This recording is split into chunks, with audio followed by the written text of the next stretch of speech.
ஹாய்ங்க. என்னடா நமக்கு மட்டும் அந்த பிரச்சனை வரவே இல்லையேன்னு நினைச்சேன். என்னன்னா, ஒரு பிசினஸ் பண்றவங்க ஒரு வீடியோவையோ ஏதோ ஒன்று எடுத்து அவங்க சேனல்ல போட்டு அவங்க ப்ரொமோட் பண்ணி அவங்க பிசினஸ் டெவலப் பண்ண பார்ப்பாங்க. இந்த பக்கம் பாத்தீங்கன்னா எதுவுமே பண்ணாம அப்படியே அவங்களோட வீடியோ எடுத்து அப்படியே அலைக்கா அவங்களோட நம்பர் போட்டு சேல் பண்ணுவாங்க.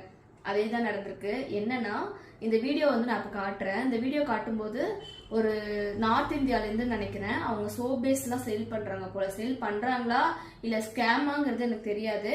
அவங்க இப்போ நம்மளோட வீடியோஸை எடுத்து வாய்ஸை மட்டும் கட் பண்ணிட்டு அவங்களோட ஃபோன் நம்பர் போட்டு இந்த மாதிரி சோப் பேஸ் வேணும்னா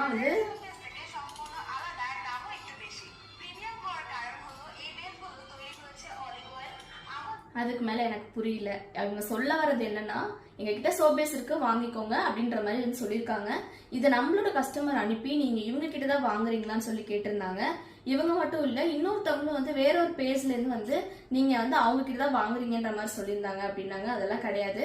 நாங்க சிட்டுவின் சிறுகள்ன்ற பேஜ்ல வர்றது மட்டும்தான் நம்மளோட வீடியோஸ். இந்த மாதிரி ஃபேக்கான வீடியோஸ் பார்த்து ஏமாறாதீங்க. யார்கிட்டயும் பணமும் போடாதீங்க.